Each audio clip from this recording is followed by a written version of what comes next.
afternoon from the kitchen, folks, for yet another day of experimental home brewing. Cider season is well upon us, and today I'm going to be making my second big batch of the season. Let me introduce you to the apples. So this is 1 week of windfall apples. I haven't picked a single apple off my tree. They've been dropping since July. They're getting bigger and bigger.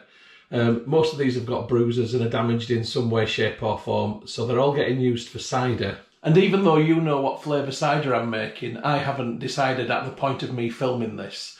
So what I need to do in this first part of the film is to treat the apples, so I'm going to begin by washing them. I reckon there's about 8 kilos of apples here. But they definitely all need a wash.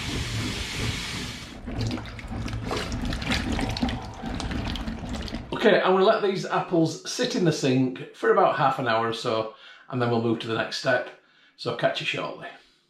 Okay, the apples have been soaking for a good 30 minutes, so I reckon that these are now in a decent condition to move to the next stage. So it's time to prepare my apples.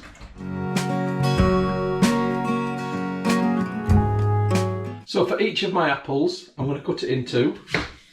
And when it's cut in two, it goes into the saucepan. I'm doing this to break the skin so we can get inside the apple.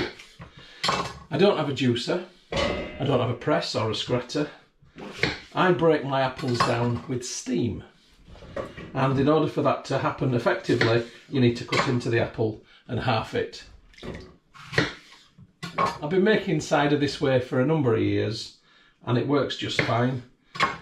Cider purists would say I'm doing it the wrong way, but do you know what? Can there be a wrong way? I don't know. It works for me. So I've got this large saucepan just here, and then I've got a wok next to it. I'm going to fill those up with halved apples. When I've done that, I'll come back to you. Right, that took a bit of doing, but they're all in the pan now. So in this big pan here, I'm going to add a pint of tap water. And that will mean that I'll end up with about 1 centimetre or so of water in the bottom of that pan. And I'm going to do the same with the wok, but probably about 2/3 of a pint, because the wok holds less. And again, get that lid on. I need them on snug because I need steam to build up inside them. And then it's gas on very low. And they're now both on. So now it's just a case of playing the waiting game. I've got to wait for this to come up to temperature, for steam to start to break the apples down. And once that begins to happen, I'll come back to you. But I'm just going to add at this stage, I made a mistake earlier. This isn't my second big batch of the season. It's actually my third big batch of the season. And I'll be doing one more after this one.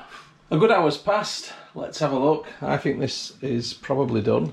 They've really sank. And look at the level of the juice in there. So in fact, I know this is done, so I'm going to turn the gas off. And if I just get this spoon in, oh yeah, these are all nice and soft and mushy. Okay, I'm going to leave this to cool down for a little bit. The wok still isn't quite there. Once the wok has got up to temperature and the apples have got mushy, then I'll turn that off and I'll come back to you when they've both cooled down a little bit after being ready.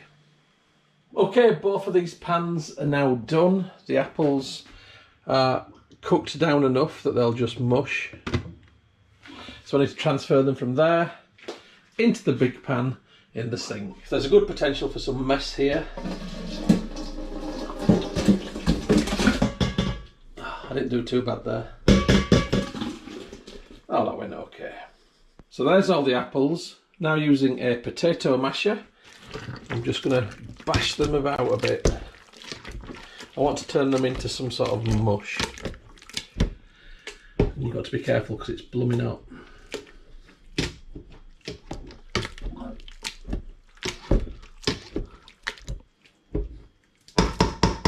Right, I'm going to put this up here, put the wok lid on it. I'll come back to you in a bit when this has cooled down somewhat. It's too hot to work with at the minute. What I'm going to do next is to extract the flesh, the good stuff from all those apples. I want to get rid of the skins, I want to get rid of the pips, and I want to get rid of the stalks, but I want to keep the flesh. And I'm going to do that with a colander sieve. So I'll catch up with you in a little while. Okay, this is still hot, but it's cooled down a little bit. But what I want to do now is show you the next step by putting this into the colander sieve suspended over this deep pan. I'm just going to put a few scoops in. Now, using this rounded wooden spoon, I need to work this through the sieve, and all I've got to do is push down and go around in circles like so, and the puree will go through into the pan. So this is the labour intensive part of the cider process. I've got to admit it's not that labour intensive overall, but this is the bit where you will, or I will, get arm ache, unsurprisingly. So I've got to keep going with this until all I've got left in the sieve is rubbish and all the good stuff's gone through. So once that's happened, I'll come back to you and show you. Oh, it's taking some effort, especially on a hot day like today. Anyway, let's have a look. This is what I've got left in the colander sieve. There's lots of good stuff stuck underneath it, but that's also great stuff down there in the pan. So this stuff here in the sieve, I'm just going to put into another pan for now, and then I'll add it into a bucket of water and I'll make fertiliser with it for the garden. The garden loves it, actually. It grows really well, especially the hanging baskets. So that's what I'm going to be doing with the rubbish, so nothing gets wasted. I've now got to carry on doing this for everything else that's here. So all of this needs to go through the sieve. I'll end up with a mound of rubbish and I'll end up with a load of good stuff. So I'll come back to you when that job's done, because there's no point in you watching me just repeat. It's going to take me a good half an hour at least. So I'll come back to you in a bit. I am absolutely roasting. That took some doing and it's blooming warm. It's a really hot day. Right, let's have a look what I've got. This is the rubbish which will be going on the garden, watered down as fertiliser. And this is the good stuff in here. I've got quite a lot in this big pan. And I'm quite happy with what I've got. I must have at least 6 kilos there. So I need to go and get in the shower because I'm absolutely disgusting. But once I've got out the shower, I'm going to put that apple puree into plastic tubs, put it in the fridge overnight, and then I'll pick this recipe up tomorrow. So tomorrow will be preparation day 2, stroke brew day 1. We'll get this cider together and I'll see you then. Oh gosh, it is so warm. Good morning from the kitchen, folks. This is preparation day 2 and brew day 1 for a cider flavour which combines 3 of my favourites but is a flavour that I've never made before, which is raspberry, cranberry and ginger cider. I'm looking forward to this one. Let's have a look at those ingredients. So it's a cider. I need apples, and these are the apples that you saw me prepare. This is 6 kilograms of apple puree just there. That's the apples. Next to the apples, I've got my raspberry and cranberry, and this comes in a Łowicz, or I think it's Łowicz, this is the way it's pronounced, cordial or syrup, whatever you want to call it. These are Polish and they're excellent. They don't contain any nasty additives and they impart some absolutely fabulous flavours. Highly recommended. My ginger is coming from Whitworth's crystallised fiery ginger. Just used it last week in another cider and it works brilliantly. I need some brewing sugar to pump up the ABV, so I'm going to use 2 kilograms of dextrose monohydrate brewing sugar. I'll be using spring water because the tap water in Leeds is a bit chloriney. Probably 15 litres of spring water for a 22 to 23 litre brew. My yeast of choice today, there's something different. I'm going to use craft ale yeast from bigger jugs. I've never used ale yeast in a cider before, but I know plenty of people do, so I'm going to have a go at doing that for myself. I'm going to feed that yeast with a little bit of yeast nutrient, although there's plenty of nutrient here. And finally, I'm going to add some pectolase because I would like it to be a clearer brew if possible, and this will help to break down some of the pectic enzymes from the apples. So there's plenty going into this, but the hard work was preparing the apples, and that's done. So this should be a nice and straightforward and fairly relaxing process. Let's crack on. Okay, so my first job is to get 5 litres of spring water into my big saucepan. There's about 3 litres in this bottle. And another 2 in here.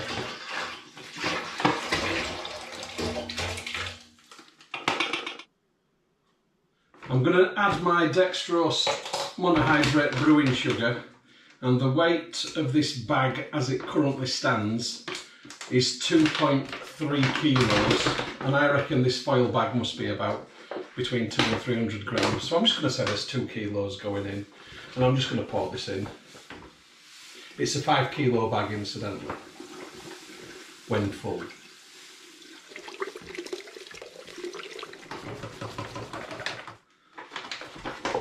So that's the brewing sugar in the pan. Just going to pop a big spoon in and give it a stir round. I just want to make sure it's not stuck to the bottom, which it doesn't feel like it is. So now I'm going to turn the gas on and I'm going to ignite it. Woof. Turn that right down. I'm going to pop a lid on, and I want the brewing sugar to get to about 60-70 degrees Celsius, not to a simmer, but I want that water to warm up, and as it warms up the sugar will dissolve. It dissolves really very easily, and once it's dissolved then we'll go to the next step. So I'll catch you in a bit. Hey folks, I'm back. It's really warm. I've had to have a change of t-shirt. It's the September 2023 heat wave, if you remember it. So here's what the brewing sugar and water looks like now, and I think we can safely say that that has dissolved, so it's time to go to the next step. So what I'm going to do now is begin to add my apples into the water. Now I'm going to turn the heat off at this point on the water.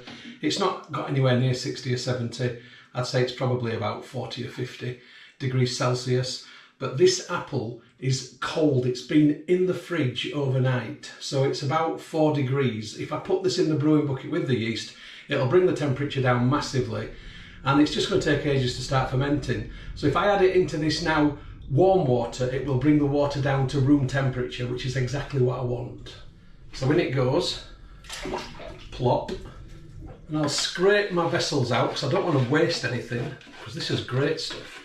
And it's a beautiful colour, that salmony pink colour from the red skins. When they first started falling in July, they were completely green, and now they're completely red. They're good eating apples actually, but I just rather drink them than eat them. So that's the first lot in there. I'll just give that a little stir round. Just mix them in. I've got plenty more apples to put in there. I'll come back to you once they're all in the pan. That's all the apple in the pan with the water and the sugar. And boy, this is now a good stiff mixture. I need to really get it to blend together. And this is good now. So just while the apples and the water and the brewing sugar are sitting there infusing together, I'm going to get into the crystallised ginger. So this is a 175 gram pack from Whitworths, who are sort of like one of the mainstay producers of crystallised ginger and baking products in the UK. And that's a piece of crystallised ginger. It's basically ginger root which has been treated with sugars. Oh, it's lovely. Right. So what I want to do is just break these down a little bit. So I've got this rounded knife. I don't know what these are called. If anyone knows what this sort of knife's called, please can you tell me in the comments?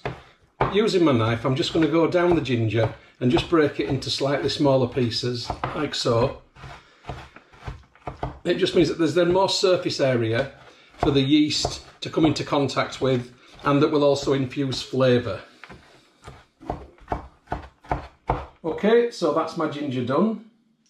Okay, I'm going to put 6 litres of spring water into the brewing bucket. Incidentally, my brewing bucket is a Rich's fermentation bin, and they are absolutely brilliant. I'll just get the rest of the water in, then I'll come back to you. That's all my water in there. On top of my water, I'm now adding the crystallised ginger.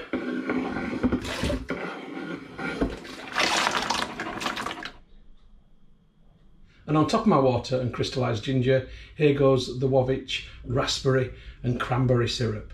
And I say Łowicz and not Łowicz because I think that's how it's pronounced, but I'm waiting for a Polish speaker to tell me definitively if I'm saying it right. The L with a line through it in Polish is usually pronounced with a W sound. I think. It's a gorgeous colour. And that's all in there. Look at that, it's like vampire blood. Oh, give that stir around.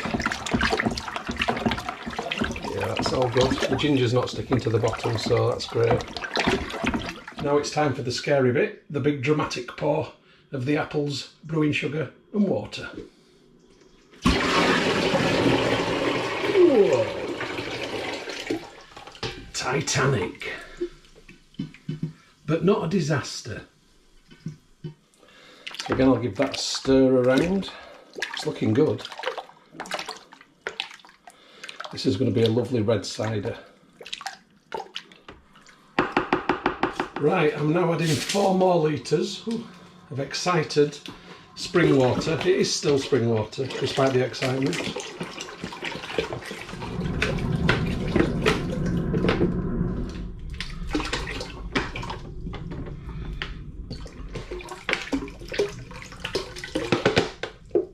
Right, that's all my liquid in the brewing bucket.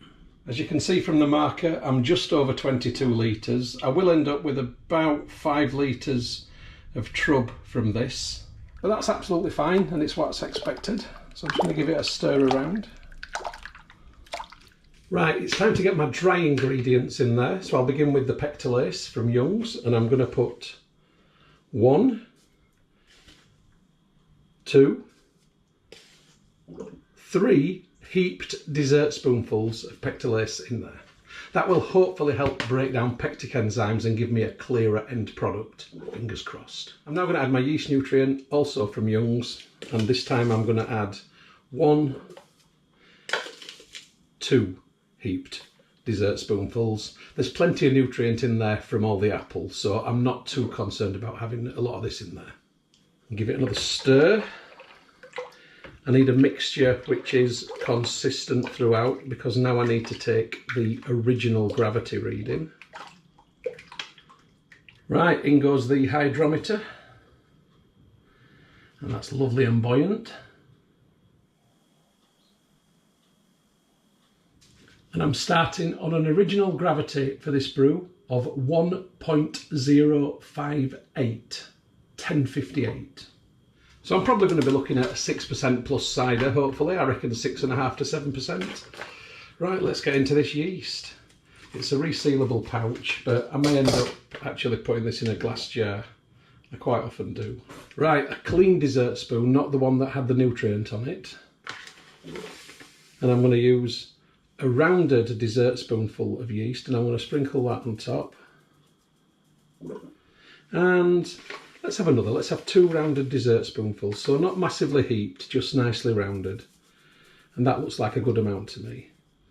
It's definitely got a different smell, this yeast, to the wine yeast that I normally use. So there's the yeast on top. I'm just going to give it a little bit of a swizzly motion with this spoon, just to help it sort of integrate. Right, I'm going to get the bin lid on. These snap really nicely into place. This is one of the things I like about the Riches bins. They've got such a good, tight, snappy seal. Excellent. Right, I'm not putting any water in the airlock at the minute. And the reason for that is that I want to move the bin. And when I pick it up, if I put water in the airlock, because it's a plastic bucket, it'll draw inwards and suck the water into the brew, and I don't want that. So I'm going to have a little tidy round, get the water in, label the bucket up, and then I'll come back to you. Hey folks, I'm done nice and early at this point. It's only 7 AM. I've got a couple more brew things I need to do this morning, but unrelated to this, and not going in this film. I've moved through to the living room, which is where my brew is going to ferment for the next couple of weeks. But at 7 AM, it is 24.5 degrees Celsius. And this is in fact almost mid-September. It's the 11th of September. It's pretty unprecedented to get these sorts of temperatures at this time of year where I live. But anyway, I'm not complaining because it's going to be good for fermentation. Here's the bin. So I've labelled it up: raspberry, cranberry and ginger cider. Brew day 1 is the 11th of September 23, and the OG is 1.058, the original gravity. And I've got water in the airlock, and now it's just a case of playing the waiting game. So I'll come back to you when fermentation begins with an update. Catch you then.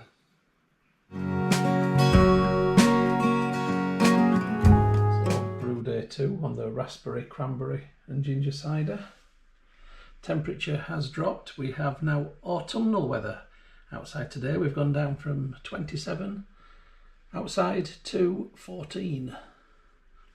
Fermentation has begun, however. It's still warm enough indoors, but I'm only getting a very, very occasional bubble at the minute. It will pick up, but I'm probably getting 1 bubble per minute.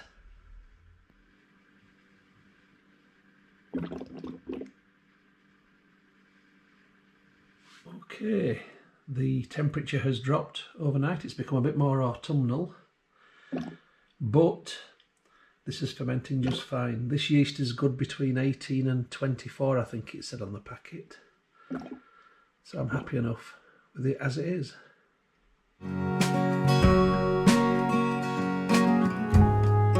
Good afternoon from the kitchen, folks. It's brew day 14 for my raspberry, cranberry and ginger cider, and it's racking day. Let's have a look at it.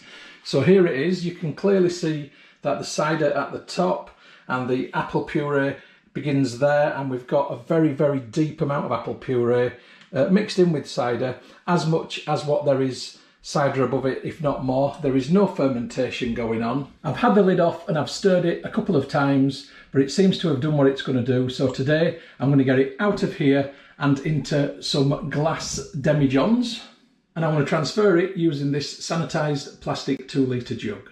So the process today is take it out of here using the jug, pour it through the funnel with the filter in into the demijohns. The filter will catch the apple puree but let the liquid through. It will be cloudy, but that's fine. So let's do it. So lid off. Smells superb, very raspberry smelling, so that's a good sign. Right, let's begin. So I'll just fill in the first demijohn. I can't see the point in me filling all 4. It's a very repetitive process. And as I go down doing this, it will become slower and slower as more pulp gets caught up in the filter. I've just put the lid back on the bucket because I don't want any contaminants to get in there, and I don't want it to oxidise either. There is a danger it can oxidise me doing this, and that's part and parcel of the brewing process. It can happen. In fact, I've just remembered I do have a second funnel and a second filter, so why don't I do 2 at once for expediency and efficiency. So I've just washed the second funnel out. Second filter has just been cleaned. That's lovely. That can go in that one. Right, we can get 2 going at once now.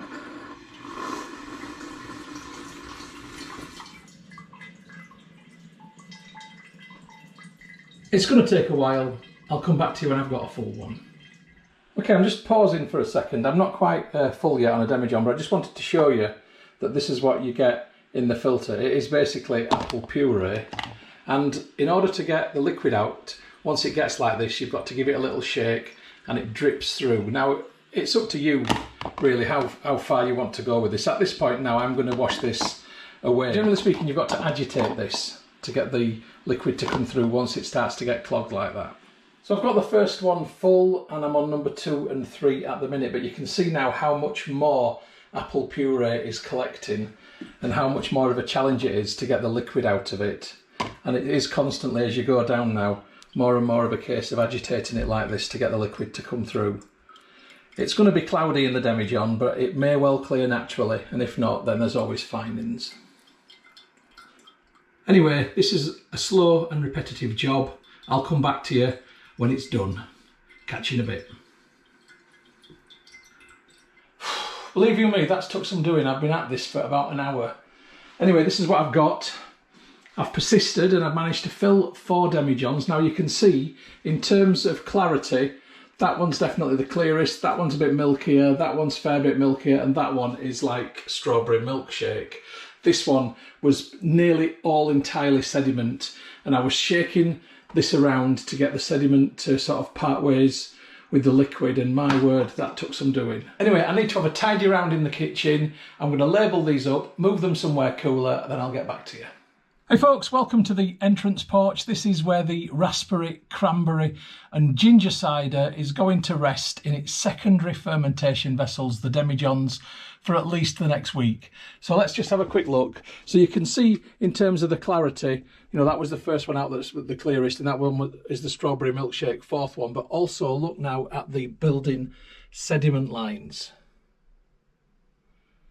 These are going to be sediment heavy. Now, I don't know whether they'll clear or not. Sometimes they're clear enough within a week for me to think, yeah, you know what, that's all right, I'll bottle it. And sometimes they don't. I suspect this one might not, and I may end up clearing it with fine-ins.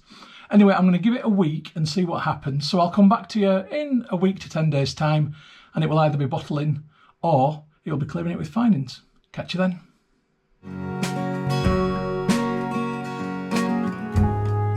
Good afternoon from the kitchen, folks. It's big bottling day, my least favourite part of the brewing process for my raspberry, cranberry and ginger cider.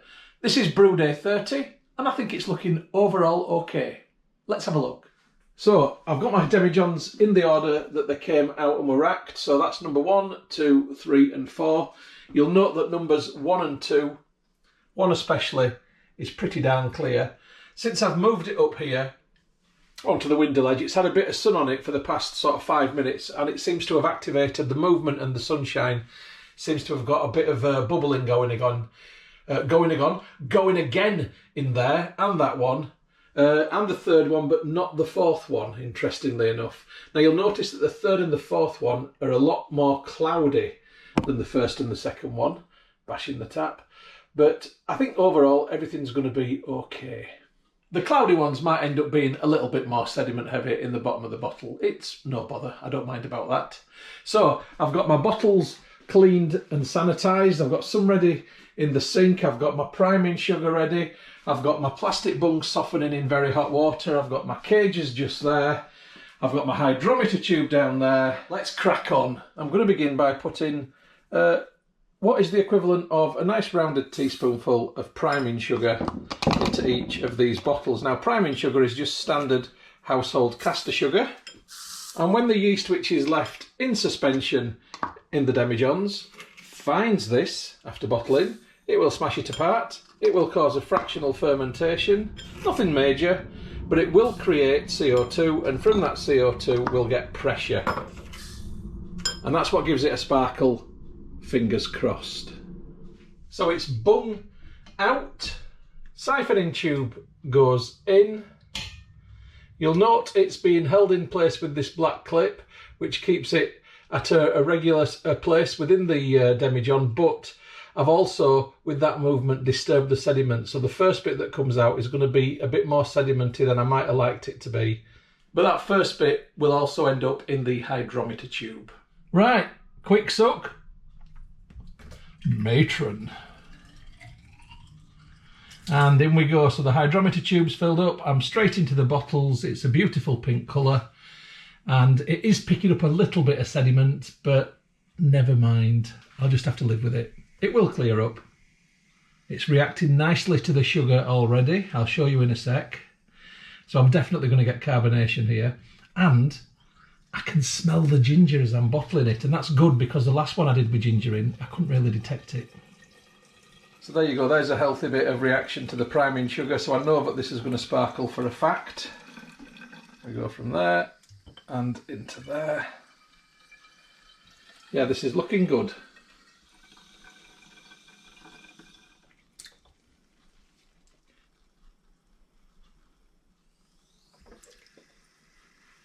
So I should probably get 5.5 bottles out of this first demijohn, and then I'll end up filling the last bottle up with that one, and that process will continue.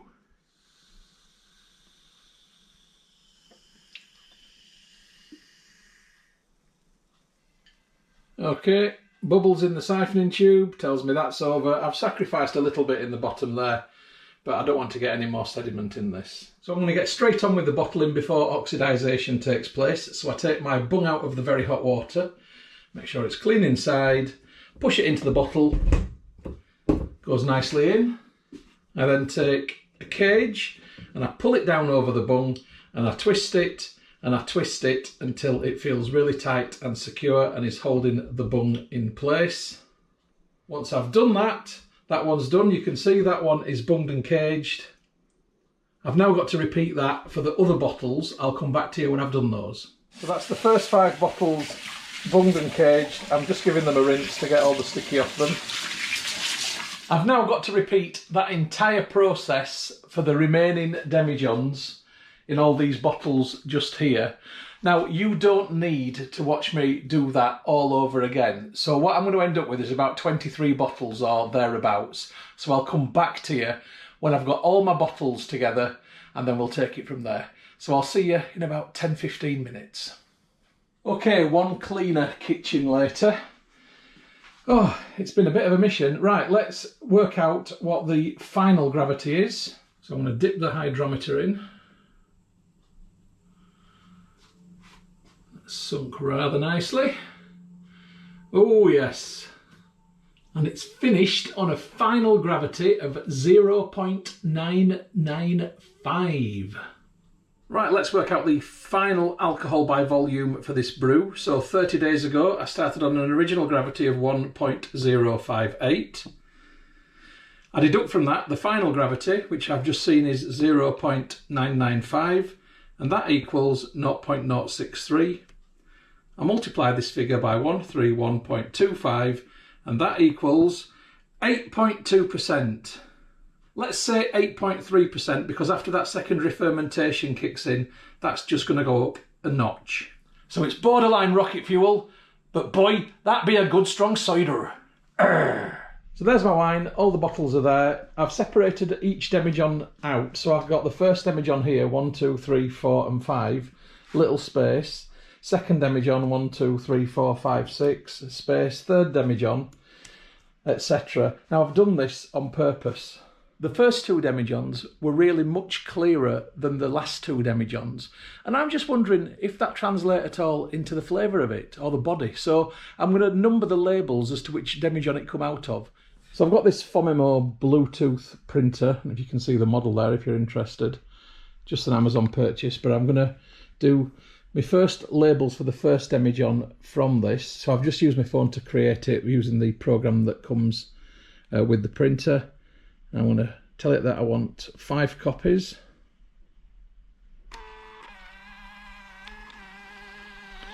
It's a bit small because I'm using small labels, but it doesn't matter, I can still work it out. And there we go. So I'm just going to get these on my first bottle. They are small, but it doesn't matter, I can still read it. There you go. And number 2. Okay, I've got to carry on doing this. There's no point in you watching me just stick labels on bottles. I'm going to print out a label for each of the demijohn's worth of bottles with a different number on it. So this has got a number 1 in brackets at the end, just there. I don't know if you can see. When I've got all the labels on, after they've all been printed out, I'll come back to you. Okay, there they all are, on my living room floor. Not the most ideal place, but I've run out of storage, believe it or not. So it'll do for now temporarily.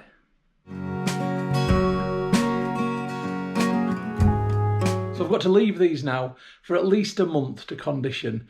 I want to give them between 4 and 6 weeks. And what that will do is it will allow the yeast which is in suspension in there to have a smash at that sugar, to create some CO2, to build up some sparkle, but it will also allow the flavour and the body to develop. It'll make it taste better, okay?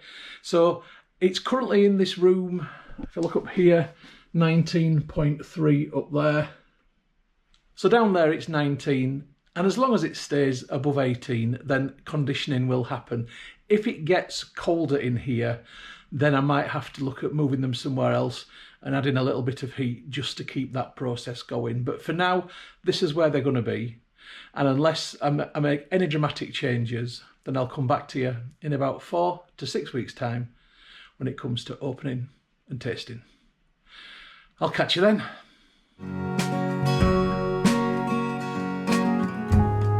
Good evening from the kitchen, folks. It's brew day 68 for my raspberry, cranberry and ginger cider. It's been conditioning for a good long while now, and I can see that the bung has slightly pushed up. So fingers crossed, I'm going to have a sparkle. It's nice and clear in the bottle. I'm quite happy with its appearance. So let's hope it smells good, but more importantly, it tastes good with a sparkle. Let's get into it. So I'm just going to get the cage off. Right, I'll be going again. So, am I going to get a pop? Yes, I did, and we've got vapour. Not a massive rush of bubble. Oh, here we go now. We're getting a bit of a rush now. That was sort of a bit of a pause there. But, okay, I'm happy. I'm happy. So what's the ABV of this? This is 8.3%, so I'm not quite in rocket fuel territory, but I'm not far off either.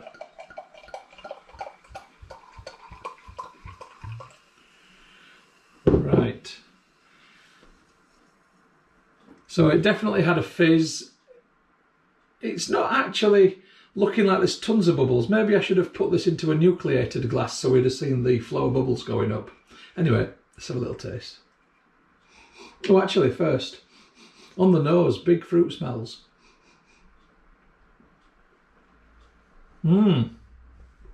It's definitely fizzy.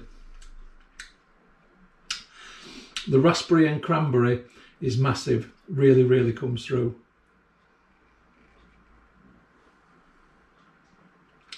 A definite cider flavour. The ginger. What's happened to the ginger? My ginger this year in my ciders seems to have just disappeared. I'm sure they used to taste more gingery than this.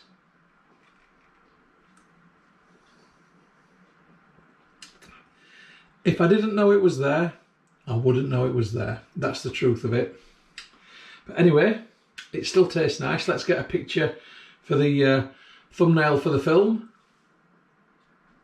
I've got to think of a better pose now. I keep saying that. Anyway, so in terms of profile, it's a medium dry. It's definitely on the medium side of dry. It's not too dry at all. And that's because the fruity flavour is really, really strong and coming through an awful lot. And that's helped it massively.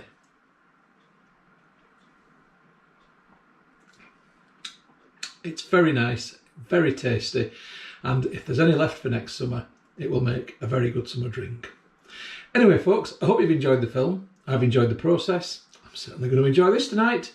So cheers to you, and I'll catch you on the next film, whatever that may be.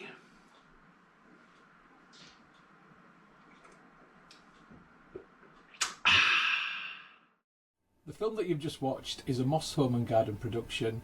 You can find more by going to www.mosshomeandgarden.co.uk. I'd just like to say thank you very much for supporting my YouTube channel and for watching my films. It really is very much appreciated. If you haven't already done so, please subscribe to my YouTube channel in order to receive future updates about the home and garden films which I upload. You can find my YouTube channel by going to www.mosshomeandgarden.co.uk. Please click on the red subscribe button. When you've done that, a little bell will appear. If you press that also, then you'll get future updates about the films which I upload.